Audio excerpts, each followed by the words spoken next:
Jonathan Roumie leaned back in his chair on set, a calm confidence emanating from him as he prepared for his exchange with his next host. Joel Osteen sat across from him via satellite from his Houston studio, a smile forming on his face as he looked forward to challenging the actor.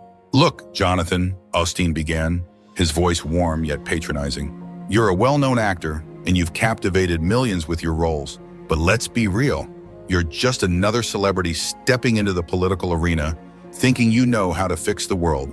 Yet you've never actually done anything to tackle the tough issues. You're using your fame for the spotlight, not real change." The studio panel chuckled softly. Conservative commentator Mark B. nodded approvingly. Analyst Kathy Richards rolled her eyes in agreement. They all thought this would be another easy takedown of a celebrity trying to play politician. But what happened in the next 30 seconds would leave Osteen speechless, stun his entire panel, and create a viral moment that would dominate social media for weeks. Because Jonathan Roumie had done his homework, and he was about to turn Osteen's own words against him in the most devastating way possible. Before we dive into how this actor and activist completely dismantled one of the most prominent figures in Christian media, make sure to hit that subscribe button and ring the notification bell so you never miss these incredible political and media showdowns. Trust me, you won't want to miss what happens next. The tension in the studio was palpable. Osteen's panel looked confident, almost bored, expecting another routine destruction of a celebrity. Mark B. was already scanning his notes for his planned follow-up. Kathy Richards had that familiar smirk that suggested she was ready to pile on once Osteen softened up his target. But experienced political observers might have noticed something the panel missed. Jonathan Roumie wasn't fidgeting or looking nervous like most guests did when facing such interviews. Instead, he was calmly organizing his thoughts, occasionally jotting down notes and displaying the kind of composed confidence that was characteristic of a seasoned communicator preparing for a crucial conversation. His calm demeanor should have been their first warning that this wasn't going to go as planned. Joel Osteen sits at the top of the Christian media empire.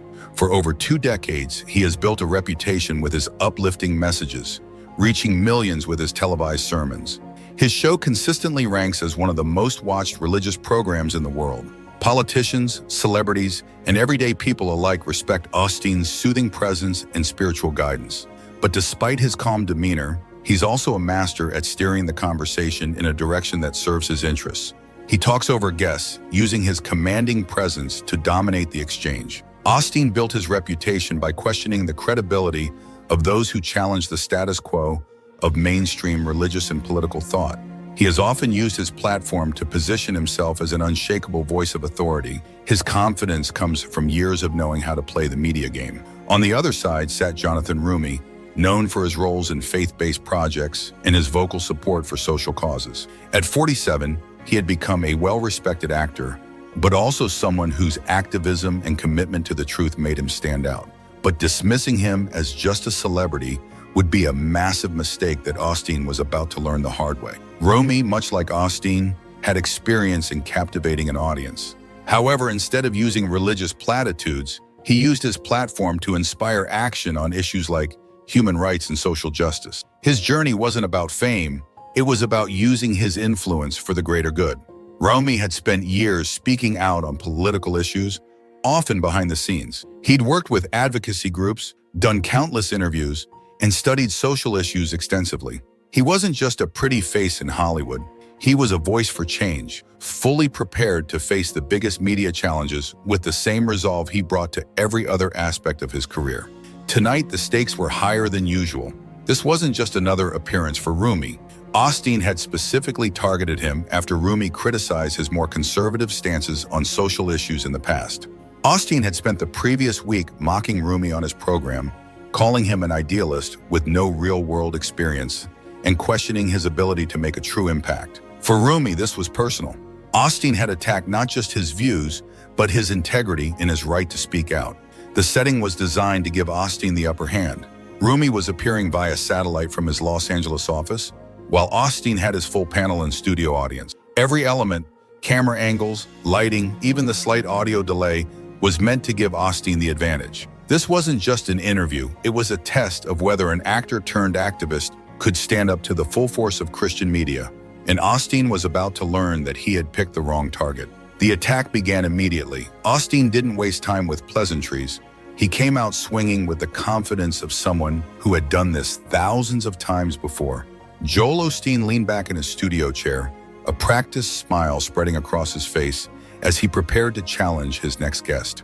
Jonathan Roumie sat across from him via satellite from his Los Angeles office, his calm expression offering no indication of the confrontation that was about to unfold. "Look, Jonathan," Osteen began, his voice full of warmth but laced with condescension. "Let's be honest here. You're an actor who thinks you know everything about the world, but you've never really been in the trenches of real politics. You're just another celebrity looking to make a statement, but you've never accomplished anything significant in the public sphere. You're using your platform for the spotlight, not for real change." The studio panel nodded in agreement. Conservative commentator Mark B. chimed in, "This is exactly what we see with these Hollywood types. They come to the table with no experience in real governance, and yet they believe they can solve the world's problems." Political analyst Kathy Richards joined in, rolling her eyes. "It's clear Jonathan Roumie is just riding on his fame, parroting talking points, but he's not thinking for himself or really trying to address any substantive issues." Osteen leaned forward, sensing the opportunity. "Jonathan, how do you respond to the fact that, in the face of so many societal issues, rising crime, inflation, homelessness, you focus on progressive ideals, but fail to offer practical solutions?" Roumie remained calm, but there was a subtle shift in his eyes. "Joel, I appreciate you having me on, but let's start with some facts rather than just talking points." "Facts?" Osteen interrupted, his voice rising with a mix of frustration and confidence. "You've been in the public eye for just a few years, and now you think you know better than people who've dedicated their whole lives to leadership?" He added, "Your message may be popular with some, but it's not helping solve the real issues facing Americans. Your celebrity status doesn't qualify you to make decisions about policy, economics, or national security." The studio audience murmured in agreement. This was vintage Osteen, warm but relentless, trying to overwhelm his guest with his calm but forceful demeanor. But Roumie didn't flinch. Instead, he took notes. Kathy Richards couldn't resist jumping in. "You know, Joel, this is the problem with these new left types. They get a platform, but when it comes time for real governing, they crumble under pressure. They're all about viral moments, not actual solutions." Osteen nodded in agreement. "Exactly, Kathy. Jonathan, you've been an actor for years, but what have you actually accomplished? Can you point to a single piece of legislation or major policy change you've spearheaded?" Osteen sensed the kill shot coming. This was the moment where his guests usually faltered, where they got defensive, stumbled over their words, and lost control of the narrative. "Let me ask you this, Jonathan," Osteen said, his tone turning mocking. "You've portrayed heroes on screen, but what makes you think you're qualified to make decisions about complex issues like foreign policy or national security? Don't you think the American people deserve representatives who actually understand these areas?" The panel chuckled. This was the setup for Osteen's expected knockout punch. "I mean, seriously," Osteen continued, "you're asking the American people to trust someone who has never worked in politics, who hasn't served in a government position, and who doesn't even have experience with the complexities of running a country. You're just an actor with a following. How does that qualify you to speak on behalf of America?" Mark B. was nodding in agreement. "That's exactly what's wrong with today's political landscape," he said. "We're elevating celebrities who have no real qualifications." Kathy added, "Jonathan Roumie may be good at playing a character on screen, but this is about real-world governing, and he's clearly out of his depth." The energy in the studio was electric as Osteen's supporters ate up his aggressive line of questioning. The chat on the Fox News website exploded with comments in support of Osteen's stance. Everything was going exactly as planned. Osteen prepared for his final assault. "Jonathan," Osteen said, his voice firm, "it's clear to everyone watching that you're not ready for this level of responsibility.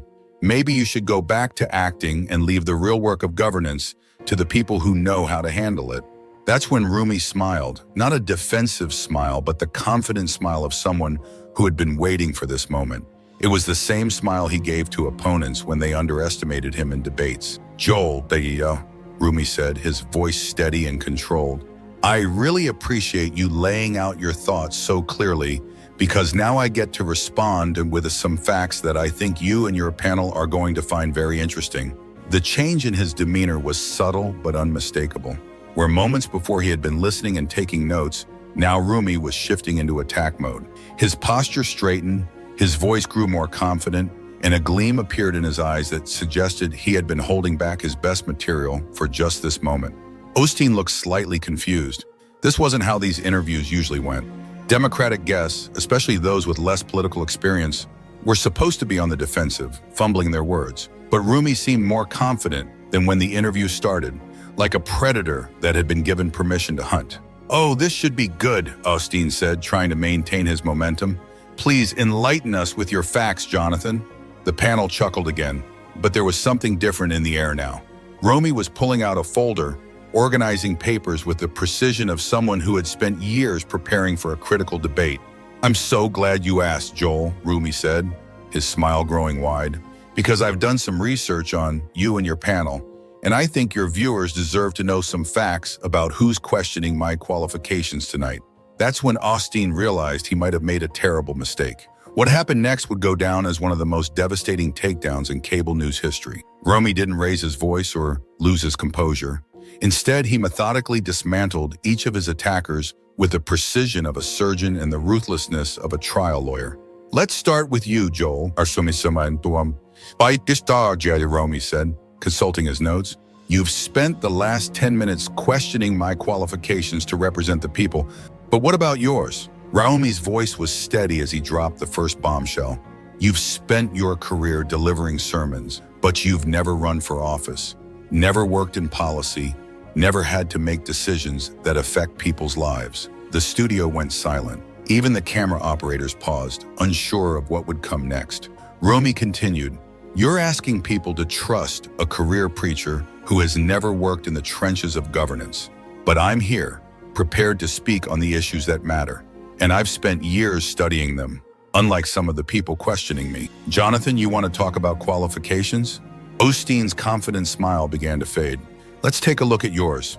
You've been in Hollywood playing roles, but you've never held office, never made decisions that actually impact people's lives. You have no formal training in political science, no experience in governance, and no background in real-world policymaking. Your entire career is built on performing roles, reading scripts that others have written for you." The studio went dead silent. You could hear a pin drop.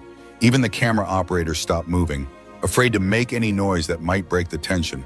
Mark B shifted uncomfortably in his chair, suddenly realizing that he might be next. Kathy Richards stared at her notes, probably wishing she had never agreed to be on this panel.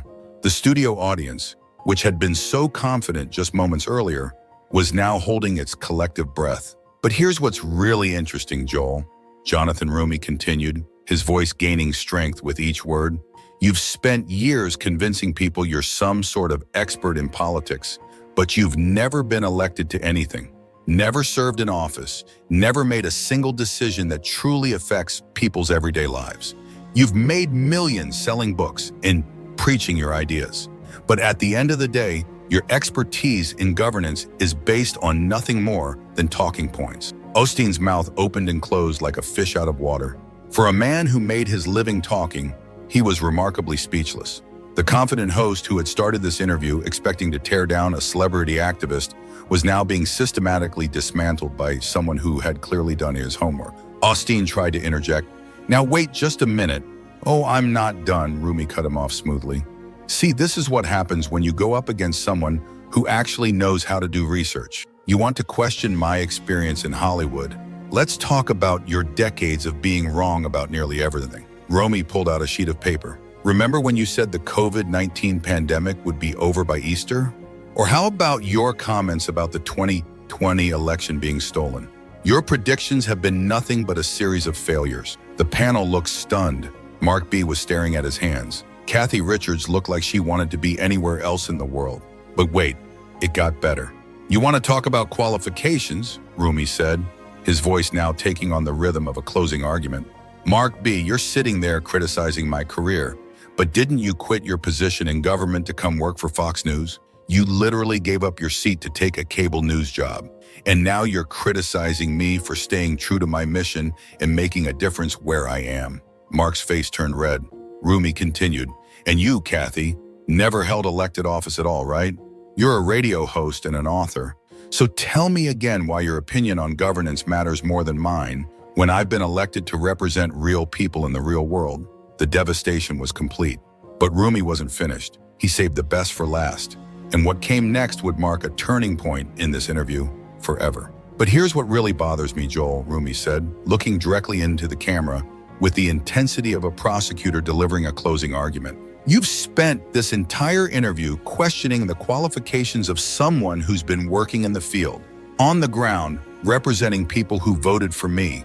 And that's when I realized this isn't about politics anymore. It's about the same kind of questioning that has been used to undermine people like me for generations. The same kind of questioning that's used to make it harder for people of color and those from underrepresented communities to even get a seat at the table. The words hung in the air like a thunderclap. This wasn't just about policy, this was personal.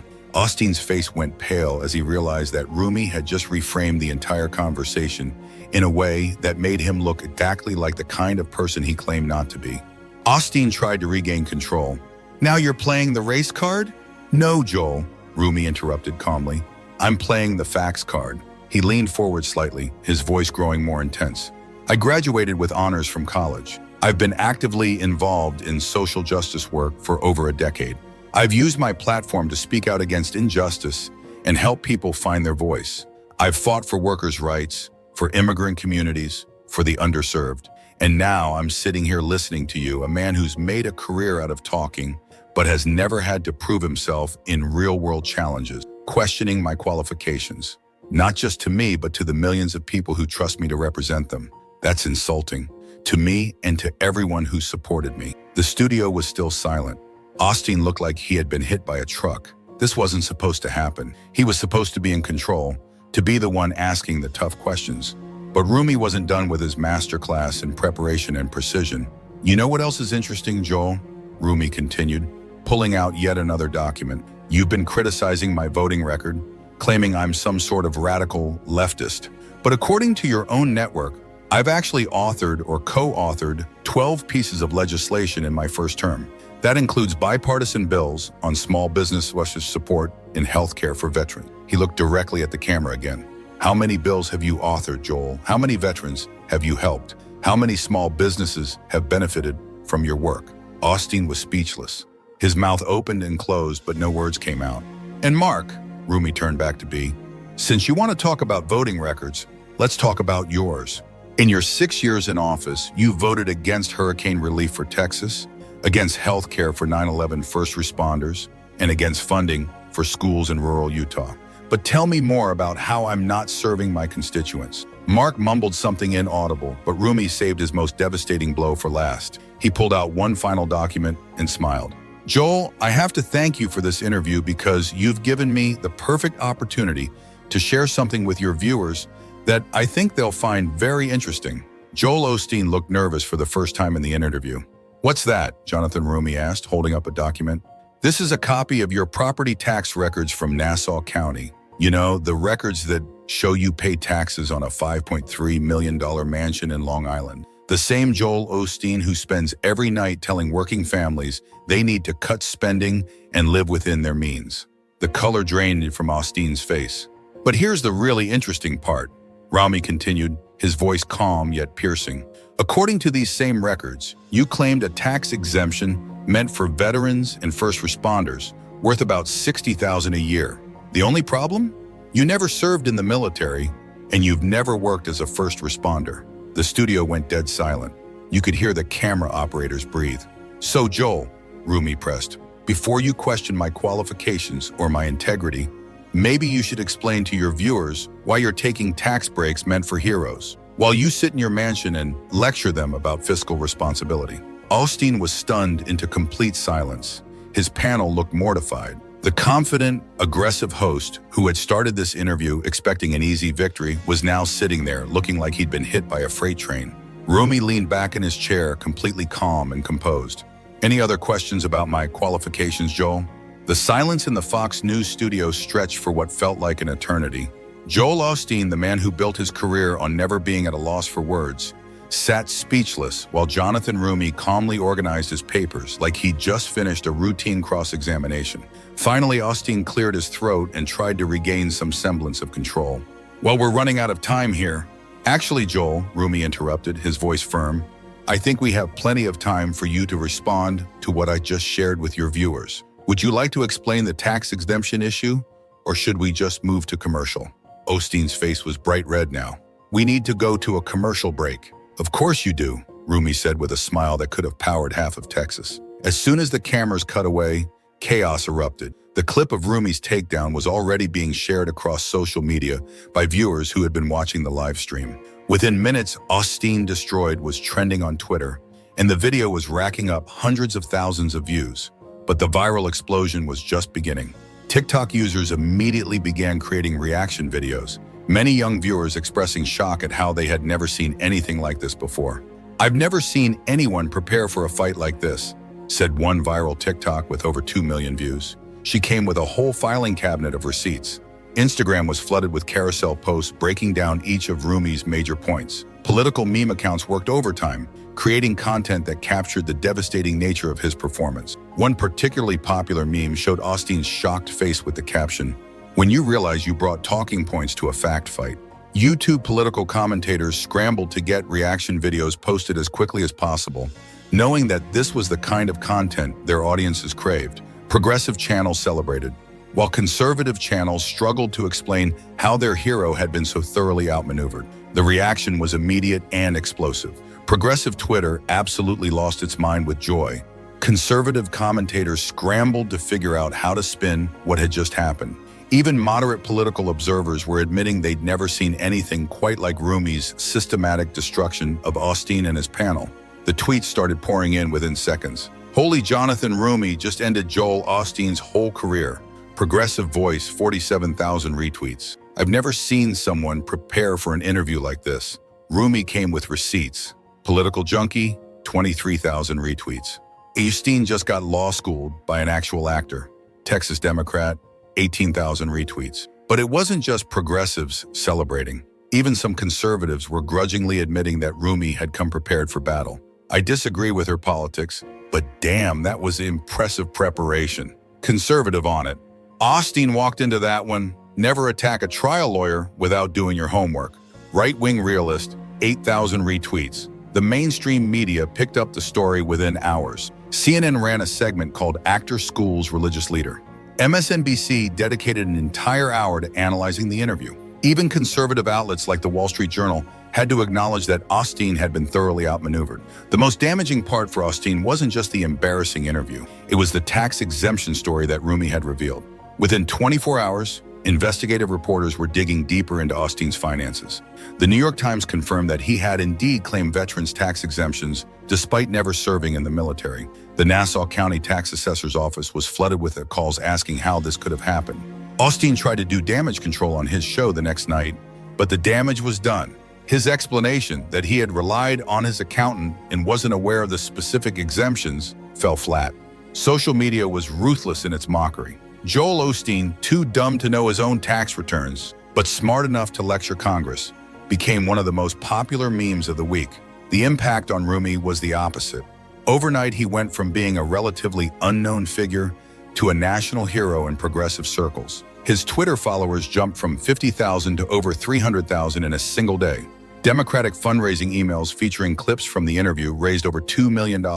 More importantly, Roumie had proven something very few politicians ever get the chance to prove. He could go toe-to-toe with the conservative media machine and not just survive, but win decisively. Speaking requests poured in from universities, progressive organizations, and even corporate events. Publishers reached out about book deals. Political strategists started mentioning his name as a future candidate for Senate or even higher office. But the most telling reaction came from his colleagues. Democrats who had previously seen him as just another actor turned activist suddenly started seeking his advice on media strategy. Republicans who had planned to target him in the next election cycle began reconsidering whether taking on someone with his preparation and skill was worth the risk. The interview also had broader implications for political media.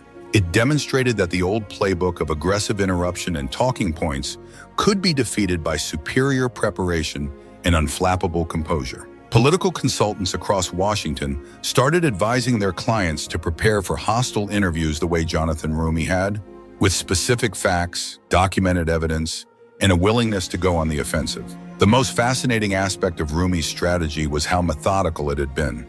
According to sources close to his team, he had spent 3 full days preparing for the interview with Osteen. His staff had compiled opposition research files not just on Osteen, but on every regular panelist who might appear.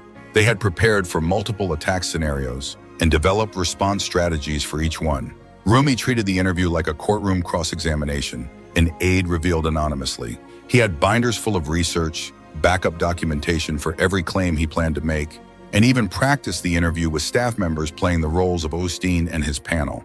This level of preparation stood in stark contrast to how most politicians approached hostile media appearances. Typically, candidates and elected officials would rely on general talking points and hope to survive the interview without major damage. Roumie had flipped the script entirely, turning the interview into an offensive operation designed to expose his attackers' weaknesses.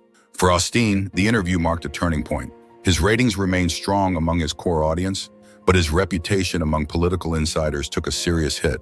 Democratic politicians who had previously been reluctant to appear on his show suddenly became more willing to take the risk, knowing that preparation and facts could neutralize his usual tactics. What made Osteen's downfall even more dramatic was the behind-the-scenes fallout at Fox News. According to industry insiders, network executives were furious about the tax exemption revelation. The story had legs and kept generating negative coverage for both Osteen and the network. Internal emails later leaked to media reporters showed that Fox executives had been completely blindsided by Roumie's research. "Nobody saw this coming," one Fox producer admitted off the record. "We had Osteen's usual prep team. We had talking points ready. We had the whole format designed to give him every advantage, but nobody thought to actually research what Jonathan might bring to the table." The network's research team, which typically focused on finding damaging information about Democratic guests, had completely overlooked the possibility that a guest might turn the tables. It was a fundamental failure of preparation that exposed weaknesses in Fox's entire approach to booking hostile interviews. The aftermath at Fox was swift and brutal. Within a week, the entire research team that had prepared for the Roumie interview was reassigned. New protocols were put in place, requiring background checkers, not just on guests, but on the hosts and panelists as well. The network's bookers were instructed to be much more selective about which Democratic politicians they invited on, particularly those with legal backgrounds. They basically admitted that they had been getting lazy, revealed a former Fox producer who spoke on condition of anonymity. For years, they could just book any Democrat and expect Osteen to tear them apart. Nobody thought to prepare for the possibility that the guest might be better prepared than the host. The tax exemption story that Roumie had revealed became a recurring nightmare for Fox's legal department. Advertisers began asking questions about the network's due diligence regarding their star hosts. Several major sponsors quietly reduced their spending during Osteen's show, worried about being associated with the controversy. The tax exemption story continued to dog Osteen for months. He eventually paid back the exemptions and apologized, but the damage to his credibility was significant. Political opponents started referring to him as tax cheat Joel in their fundraising emails. More broadly, the interview became a case study in how traditional media power dynamics were shifting. For decades, cable news hosts had held all the advantages in these confrontations. They controlled the format, the timing, and the flow of information. But Roumie had shown that a well-prepared guest could turn those advantages against the host. The academic community took particular notice of Roumie's performance. Sarah Martinez, a political communication professor at Georgetown University, called it a masterclass in strategic communication under pressure. She noted that Roumie had employed several advanced rhetorical techniques that are typically only seen in high-level legal proceedings. What Roumie did was essentially conduct a cross-examination on live television. Dr. Martinez explained in a widely cited analysis.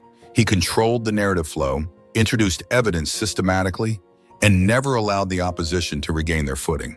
It was textbook trial advocacy adapted for the television medium. The interview was quickly incorporated into political communication courses across the country. Students analyzed Roumie's preparation methods, his pacing during the confrontation, and his strategic use of documentary evidence. Communication professors began teaching what became known as the Roumie method: thorough research, systematic preparation, and offensive rather than defensive positioning in hostile media environments. Political science professors started using the interview as an example of how modern politicians needed to adapt to hostile media environments. Law schools began incorporating it into their trial advocacy courses as an example of effective cross-examination techniques.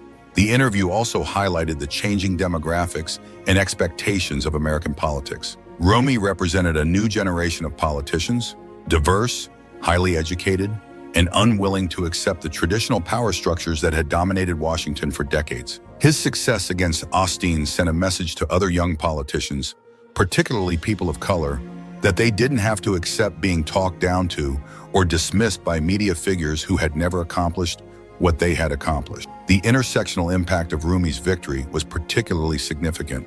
As a man of faith and an advocate for social justice, he faced unique challenges that others never encountered. The questioning of his qualifications, the dismissive tone, and the assumption that he could be easily overwhelmed were all familiar patterns that people like him, actors, activists, and those with unconventional political backgrounds, had faced for generations. When Jonathan Roumie turned those attacks around and questioned his attackers' qualifications instead, it resonated far beyond politics. Actors, lawyers, doctors, professors, and business leaders across the country saw themselves in his performance. Social media was flooded with stories from professional Black women who shared their own experiences of having their qualifications questioned by less qualified colleagues. "I felt like I was watching myself in every job interview I've ever had," tweeted Dr. Angela Williams, a prominent surgeon. The difference is that Jonathan Roumie had the receipts ready and the platform to use them. The victory also had international implications. Political observers in other countries began studying the interview as an example of how marginalized voices could effectively challenge established power structures. International media covered the story extensively, with many outlets framing it as a watershed moment for American political discourse. 6 months later, when Roumie announced his re-election campaign, he raised more money in his first fundraising quarter than he had in his entire previous campaign. The video of his interview with Osteen became his campaign's opening ad, with the tagline, "Jonathan Roumie, bringing facts to the fight." The interview also changed how Fox News approached booking Democratic guests. Producers became much more careful about researching their guests' backgrounds and potential lines of attack. The days of assuming that any Democrat could be easily overwhelmed were over. For Joel Osteen personally, the interview was a humbling experience that forced him to reconsider his approach to hostile interviews. While he remained combative with Democratic guests, he became more careful about making personal attacks without solid ground to stand on. But perhaps the most important long-term impact was what the interview said about the future of American political discourse. In an era where soundbites and Twitter often dominated political conversation, Roumie had shown that thorough preparation, factual accuracy, and intellectual rigor could still carry the day. His performance became a template for how politicians could fight back against bad faith attacks and media manipulation. Instead of playing defense or trying to change the subject, he had shown that the best response to aggression was superior preparation and a willingness to take the fight directly to the attacker. The interview ended up being a watershed moment that shifted the balance of power in political media. It proved that with enough preparation and courage, even the most intimidating media figures could be defeated. And it established Jonathan Roumie as one of the most formidable political communicators of his generation. What made this moment even more powerful was the timing. In an era where political discourse often felt dominated by soundbites and manufactured outrage, Roumie had demonstrated that substance could still triumph over style. His methodical approach and factual precision stood in stark contrast to the usual shouting matches that characterize cable news political programming. The interview also marked a generational shift in how politicians approached media appearances. Older politicians had often tried to survive hostile interviews by staying on message and avoiding mistakes. Roumie had shown that the new generation was willing to go on the offensive, using superior preparation and research to turn the tables on their interrogators. As the dust settled weeks later, one thing was clear. Joel Osteen had picked the wrong fight with the wrong person at the wrong time, and Jonathan Roumie had turned what was supposed to be his political destruction into his national political birth. The lesson for politicians everywhere was simple. Come prepared, bring receipts, and never let anyone question your qualifications without being ready to question theirs right back. In the months following the interview, Roumie's office was flooded with requests from other politicians seeking advice on media strategy. He eventually formalized this into a workshop series called Preparation over Intimidation, which he conducted for freshman members of Congress and state legislators across the country. The workshop covered everything from opposition research techniques to managing adrenaline during hostile interviews. Roumie emphasized that the key wasn't just having information, but organizing it in a way that could be deployed strategically during rapid-fire exchanges. The goal isn't to embarrass your opponent, Roumie explained to one group of attendees. The goal is to establish your credibility and competence while exposing the hypocrisy or ignorance of those who would dismiss you. When Joel Osteen questioned my qualifications, he opened the door for me to question his. That's not personal, that's strategic. The workshop became so popular that Roumie's team eventually created an online version that reached thousands of political candidates and activists. The techniques he taught began showing up in political interviews across the country as more and more politicians adopted his approach of thorough preparation and strategic offense. Political science departments at major universities began reaching out to Roumie's office, requesting guest lectures on strategic political communication. Harvard's Kennedy School of Government invited him to conduct a masterclass on preparation as power that was attended by students, faculty, and visiting politicians from around the world. The ripple effects extended far beyond American politics.